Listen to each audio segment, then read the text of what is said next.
O Ministério Apostólico De Volta à Palavra apresenta De Volta à Palavra, com o Bispo Alexandre Rodrigues.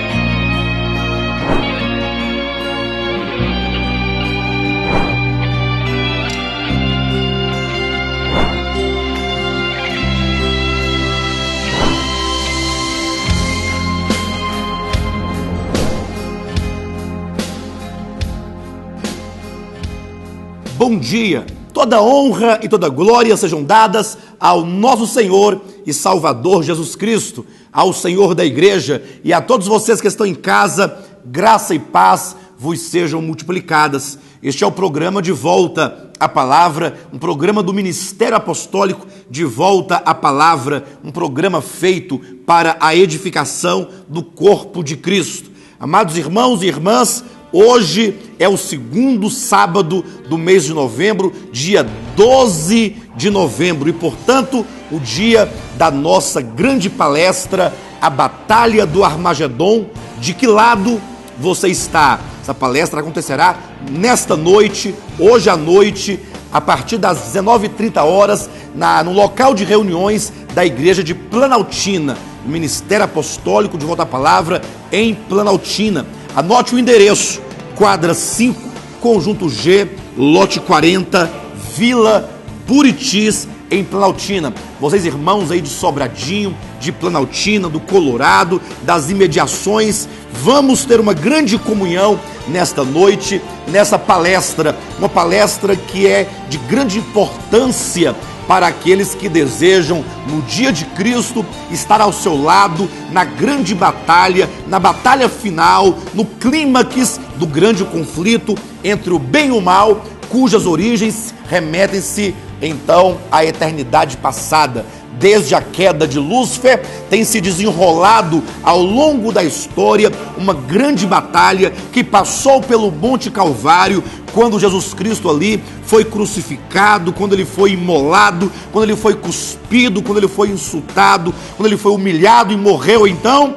E então continuou essa grande batalha, e agora haverá o último encontro entre Deus e Satanás nessa grande batalha do Armagedon, para a grande decisão. O profeta Joel chama a este dia da batalha do Armagedon de o dia da decisão. E portanto será um dia final em que o destino da humanidade será totalmente decidido e declarado e proclamado, e então será um dia de grande importância. É por isso que você precisa ter uma visão teológica, uma visão escatológica a respeito dessas coisas finais, para que você possa proceder, caminhar e se posicionar de acordo com a verdade de Deus, de acordo com a palavra de Deus. Então faça aí esse compromisso, você, a sua família, vão ter conosco nesta noite, hoje, às 19h30, para então receber de Deus esta ministração, a ministração da palestra, a Batalha do Armagedon. De que lado você está? O endereço é quadra 5, conjunto G, lote 40, Vila Buritis, em Planaltina. Eu estarei ministrando essa palestra em o nome de Jesus Cristo. Nós então aguardamos por todos vocês hoje à noite, para a honra e a glória do nome de Jesus Cristo. Amados, vamos abrir a palavra de Deus no livro do Apocalipse.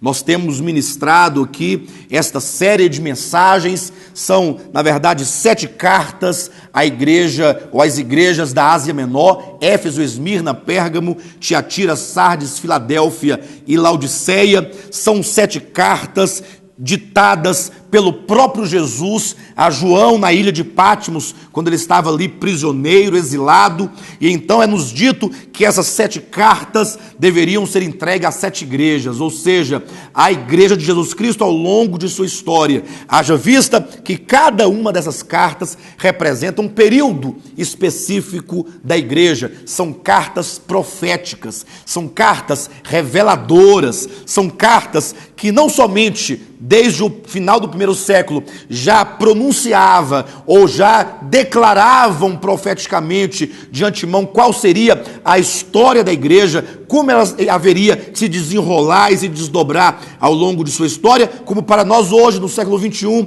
nos serve de parâmetro para, ao fazermos então a leitura dessas cartas, juntamente com a história, com aquilo que aconteceu dentro da história com a igreja de Jesus Cristo, nós possamos então conhecer a sua trajetória. Quando o crente passa a conhecer a trajetória da igreja, com um olhar fixo na Bíblia Sagrada e observando a sua própria história, então ele é capaz de discernir então qual é a verdade de Deus para a igreja do tempo presente.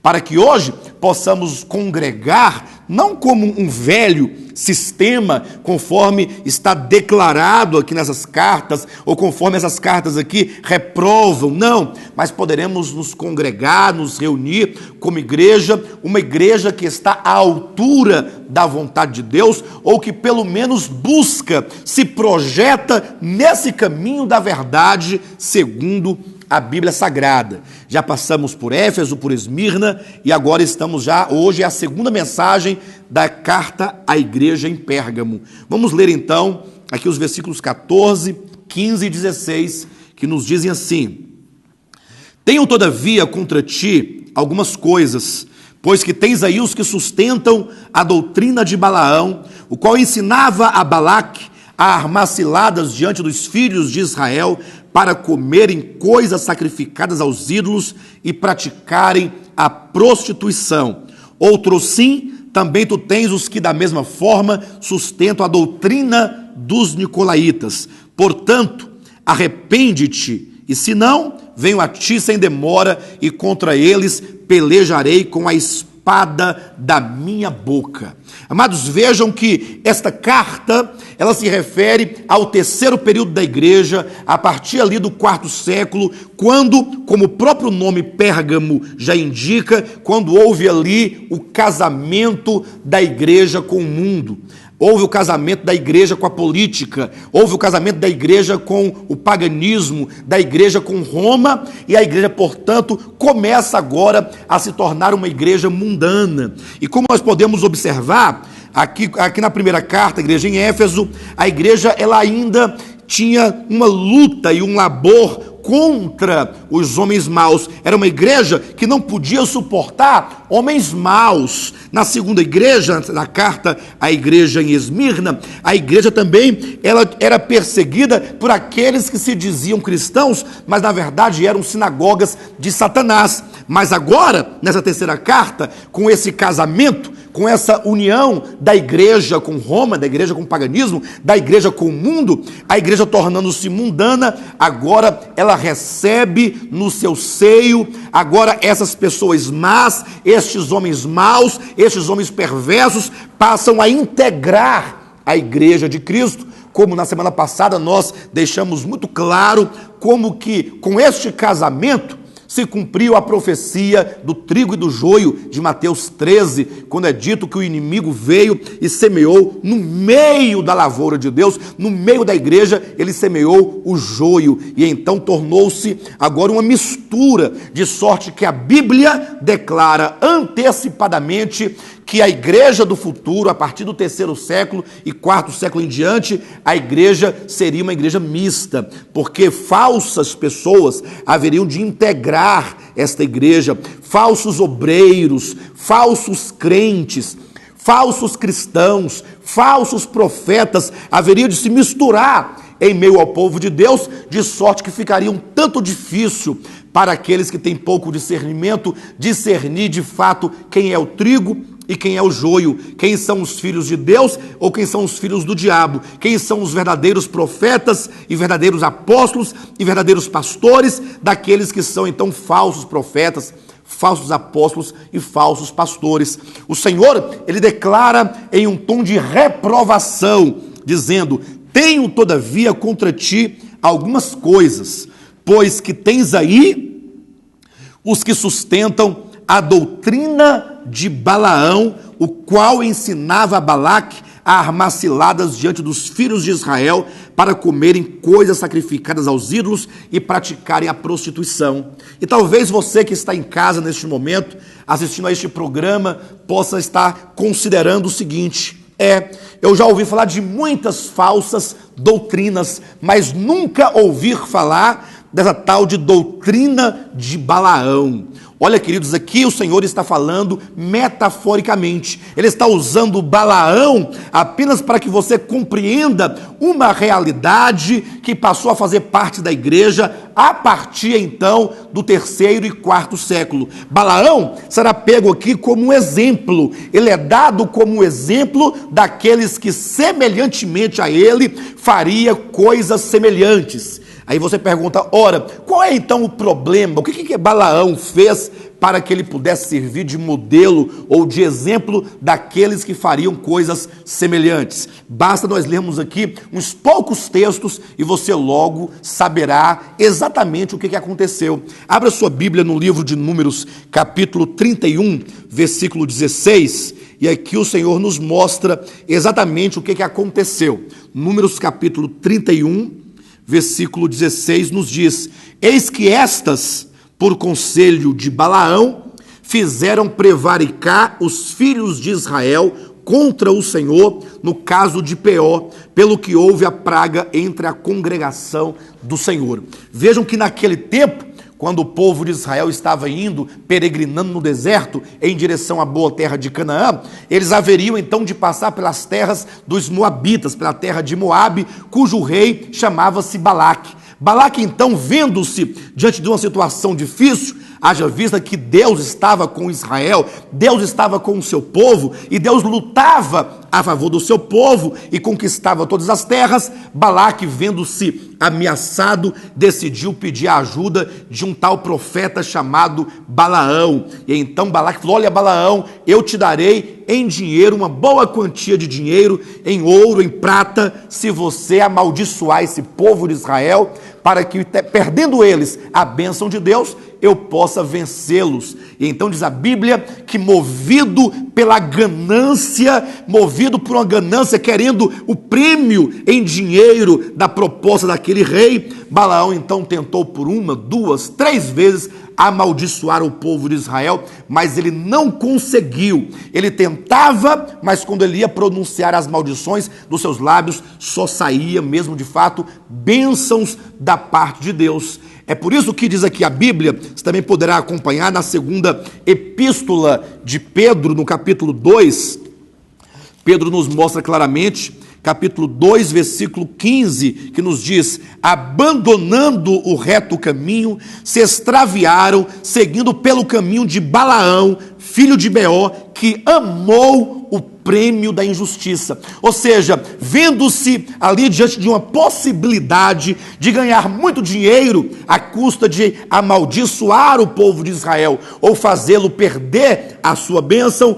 Balaão então tentou 1, 2, 3 vezes amaldiçoar o povo, não conseguiu, e então ele foi montar uma estratégia. Balaão então, ele maquinou no seu coração e na sua mente, de uma maneira muito perversa, um meio de fazer com que o povo de Deus perdesse a sua bênção. Foi então que ele aconselhou a Balaque que fizesse uma grande festa na sua terra, que trouxesse das suas mulheres, das moabitas, as mais bonitas, para então atrair o povo de Israel, fazê-los então cobiçarem aquelas mulheres, trazerem-nos para dentro do arraial dos moabitas e ali embriagá-los levá-los à adoração de ídolos, a comerem coisas sacrificadas aos ídolos, a praticarem a prostituição, e deste modo então Balaão tinha a certeza que o povo de Israel perderia a bênção de Deus e aí facilmente seriam derrotados.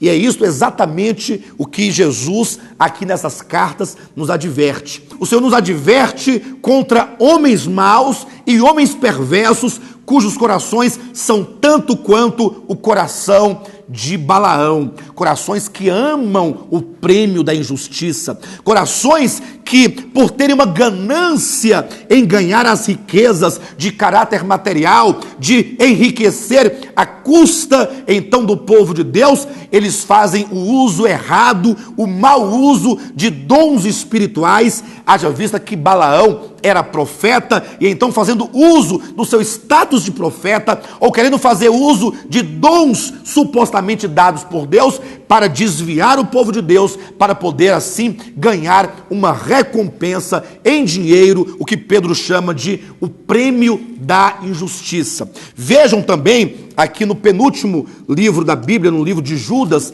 como que Judas também nos adverte a respeito de homens maus e de homens perversos que sorrateiramente entrariam dentro do seio da igreja para fazer transgredir o povo de Deus, para fazer prevaricar o povo de Deus, para derrubar o povo de Deus, enganando-os, tirando deles a bênção de Deus, para buscando ali um enriquecimento ilícito, um enriquecimento impróprio. Judas, no capítulo 1, só tem um capítulo este livro, então no versículo 11 que diz a respeito daqueles homens maus que entraria na história da igreja, na vida da igreja, assim diz Judas: ai deles, porque prosseguiram pelo caminho de Caim, e movidos de ganância se precipitaram no erro de Balaão e pereceram na revolta de Coré. Vejam, amados irmãos e amadas irmãs, como que a Bíblia, tanto no Antigo Testamento, falando de Balaão, quanto no Novo Testamento, em Apocalipse, e então na segunda de Pedro, e agora nessa epístola de Judas, como que nos adverte claramente a respeito de homens maus que, à semelhança de Balaão, introduziria no seio da igreja, de maneira doutrinária, essa prática usurpadora, mentirosa, de se fazer uso de dons espirituais em nome de Deus, mas que isso resultaria em maldição para o povo de Deus e num enriquecimento para esses falsos profetas, porque amam o prêmio da injustiça. E eu quero que você considere isso à luz da palavra de Deus, diante de Deus, e também à luz da sua própria experiência. O que nós podemos ver hoje no seio da igreja? Será que essa doutrina de que a Bíblia fala, a doutrina de Balaão, o qual ensinava a Balaque a armar ciladas diante dos filhos de Israel, para que eles viessem a cair, a comerem coisas sacrificadas aos ídolos e praticarem a prostituição para perder a bênção de Deus? Será que essa prática, ela existe hoje no seio da igreja? E não somente uma prática, mas essa prática no meio do povo de Deus tem se consolidado, tem se solidificado enquanto doutrina no meio da igreja? Considere um pouco. Talvez você diga: não, pastor, eu não tenho visto isto aqui como doutrina na igreja. Ora, eu te pergunto, meu irmão, eu te pergunto, minha irmã, o que é a teologia da prosperidade? Veja que a teologia da prosperidade, ela chega à igreja em forma doutrinária, ou seja, utiliza-se textos descontextualizados das Escrituras para montar uma teologia, para montar uma doutrina, para montar um sistema doutrinário, sistema este que, por não estar de acordo com o todo da Bíblia, por não estar de acordo com os contextos das Escrituras, constituem-se então numa falsa doutrina, em falsas doutrinas que fazem errar o povo de Deus. O povo de Deus do século 21, e isso só quem tem olhos é que podem ver. Na verdade, o povo de Deus, ele tem se desviado do reto caminho e tem se dado aos ídolos e à prostituição. Porque quando a Bíblia fala de ídolos e prostituição, quer dizer, os ídolos são os ídolos espirituais, ou seja, é tudo aquilo em que a igreja confia, e isto faz com que a igreja cometa prostituição ou adultério contra Jesus Cristo, que é o seu noivo, que é o seu esposo. A igreja, amados, pertence a Cristo. Cristo é o Senhor da igreja, Cristo é o cabeça da igreja, Ele comprou a igreja com o seu próprio sangue, a igreja é propriedade de Deus, como diz em Atos capítulo 20, versículo 28, porque Deus a comprou com o seu próprio sangue. E então nós, como igreja, precisamos urgentemente desenvolver uma consciência sobre a nossa natureza, sobre aquilo que somos, desenvolver uma consciência sobre o nosso papel de igreja. Hoje em dia, infelizmente, com a teologia da prosperidade, isto é, com a doutrina de Balaão, nós temos visto o povo de Deus se envolvendo em festas, se envolvendo em entretenimentos, se dando e vivendo em prol, vivendo em função dos bens materiais. E com isso, a igreja vive prostrada diante de Mamon, diante do Deus das riquezas. Jesus Cristo já havia nos advertido a esse respeito, dizendo que nós não podemos servir a Deus e a Mamon, não se pode servir a Deus e as riquezas. E o que nós vemos hoje em dia é o evangelho da prosperidade como uma voz estranha à Bíblia Sagrada, que se propaga intensamente, que se propaga incansavelmente no seio da igreja, levando o povo de Deus a amar as riquezas, a amar este mundo, e com isso, cada dia que se passa, a igreja vai deixando de amar ao Senhor como aquele que morreu na cruz pelos nossos pecados. Jesus Cristo morreu na cruz para nos dar vida eterna. A igreja precisa amar o Senhor e ter a vida eterna como o maior dom. A igreja precisa servir a Cristo não por aquilo que eventualmente Ele possa nos dar de material, mas deve servi-lo porque Ele é Deus, porque Ele é Deus que se fez carne, porque Ele morreu na cruz pelos nossos pecados, porque Ele ressuscitou para a nossa justificação, porque Ele ascendeu aos céus para ser a garantia de todos aqueles que creem no seu nome. E então a igreja deve amá-lo e aguardá-lo em sua segunda vinda, ou aguardar por sua segunda vinda, quando nós estaremos com o Senhor para sempre, reinaremos com Ele e então estaremos com Ele para toda a eternidade. Mas o que de fato nós vemos? Vemos um povo pálido, um povo fraco, um povo que já não ama a Escritura, ou seja, só faz menção à Escritura quando é para extrair textos descontextualizados, textos sem contexto, com o pretexto, então, de fundamentar as suas heresias e engano. É urgente, portanto, a necessidade da igreja de se voltar à Escritura. Esta mensagem e este programa é uma voz que convida a você, irmão, e a você, irmã, a voltar os olhos à Escritura. Onde quer que você esteja, é necessário que nós leiamos a Bíblia, que nós façamos uma releitura do Novo Testamento. Nós devemos reler Mateus, Marcos, Lucas, João, e então Atos dos Apóstolos, e então adentrarmos as epístolas, haja vista que as epístolas constituem-se o cerne da revelação, porque é nas epístolas que nós vamos encontrar todo o evangelho ali explicado e aplicado de maneira prática na vida da igreja. Que tipo de igreja nós devemos ser? Como nós devemos viver a vida da igreja? Qual é a prática da igreja? Como pregar o evangelho? Como adorar ao nosso Senhor Jesus Cristo? De que maneira devemos nós andar? O nosso procedimento, o nosso viver? É certo que somente mediante a Bíblia Sagrada tendo a Bíblia como fulcro, como fundamento, como base, como bússola, como manual, como diretriz, como leme, é que nós poderemos ter a segurança de que estamos na verdade, que nós estamos caminhando na verdade. Veja que aqui Jesus, no capítulo 2, ele também adverte a igreja contra a doutrina dos nicolaítas. Vejam que na primeira igreja de Éfeso é dito que a igreja, ela odiava as obras dos nicolaítas, ao passo que já no terceiro e quarto século a igreja já havia absorvido a doutrina dos nicolaítas. Aquilo que era mera prática na primeira igreja se tornar agora então em doutrina, em prática com fundamentos doutrinários, chamada doutrina dos nicolaítas. E alguém pergunta: ora, pastor, e o que é a doutrina dos nicolaítas?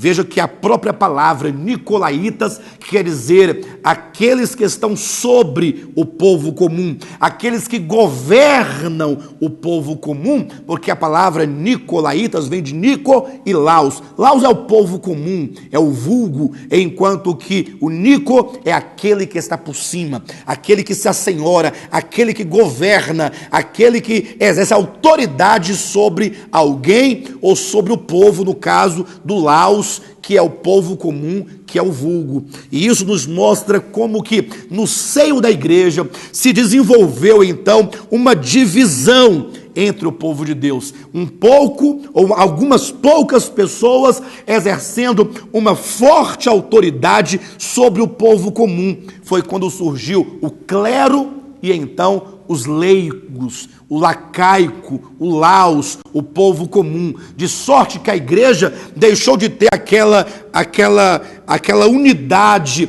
em que todos são membros do corpo de Cristo, em que todos são sacerdotes na casa de Deus. É certo que a Bíblia fala sobre os líderes, sobre pastores, mas esses não são os donos da igreja, não são proprietários da igreja, não podem andar, viver e proceder e dirigir a igreja segundo os seus achismos, segundo as suas vontades, segundo a sua carne. Não, os líderes enquanto apóstolos, pastores, que são os bispos, os presbíteros, os evangelistas, os mestres, eles são aqueles que têm de Deus dons e ministérios para ajudar a igreja, são verdadeiras juntas de ligamento na igreja, são aqueles que ajudam a igreja a se voltar à Bíblia Sagrada, que ensinam a Bíblia Sagrada, que projetam a igreja na prática da verdadeira palavra de Deus. O contrário da doutrina dos nicolaítas, o contrário dos nicolaítas, que é um grupo de pessoas que oprime. Nisso o Senhor já tinha falado em João capítulo 10, você pode ler o capítulo 9 e 10 do Evangelho de João, quando Jesus cura aquele cego de nascença, e então no capítulo seguinte, no capítulo 10, ele fala a respeito de líderes, de falsos pastores, a quem ele chama de ladrões, quando ele diz: o ladrão vem somente para matar, roubar e destruir. Aquele ladrão de João capítulo 10, versículo 10, você pode ler na sua Bíblia, não precisa ficar com raiva não, basta ler a escritura para você perceber que o ladrão ali não diz respeito ao diabo, mas aos falsos pastores, como é dito no próprio texto, ao mercenário, aquele que não é pastor, aquele que usurpa as ovelhas de Jesus Cristo. A igreja é um rebanho, sim, é um rebanho de ovelhas, mas as ovelhas são de Jesus Cristo, como o próprio Jesus disse: as minhas ovelhas ouvem a minha voz. Mas os nicolaítas, que no início da igreja desenvolvia apenas uma obra, uma prática, tornaram-se em doutrina na terceira igreja, e agora isso se estabeleceu, de maneira que hoje, quando nós olhamos para a igreja, nós vemos um povo oprimido sobre a mão, debaixo da mão opressora daqueles que se dizem líderes do povo de Deus, mas que os engana, que os usurpa, que arranca sua lã, que arranca o seu couro, que não cuida das ovelhas, que não sara a que está ferida, que não ata a patinha da ovelha ferida, que não alimenta ao povo de Deus, mas antes é apenas os nicolaítas, que dominam fortemente, oprimindo o povo de Deus, privando-o da bênção de Deus, distanciando-o da verdade de Deus, de sorte que esses chamados Balaão e nicolaítas são um grupo só de pessoas que, tendo eles um certo domínio sobre o povo de Deus, utiliza-se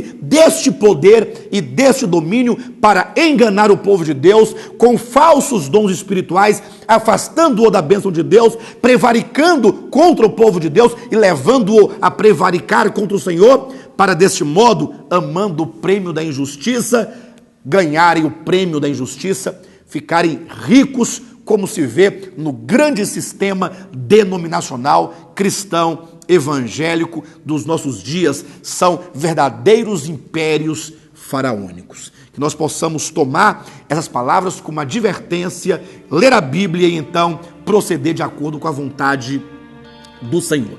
Hoje à noite eu estarei em Planaltina a partir das 19h30 ministrando a palestra A Batalha do Armagedon, de que lado você está? Você tem o endereço nosso lá de Planaltina, quadra 5, Conjunto G, lote 40, Vila Buritis. Eu aguardo por todos vocês lá, em nome de Jesus Cristo. Tenham todos um bom sábado e Jesus é o nosso Senhor.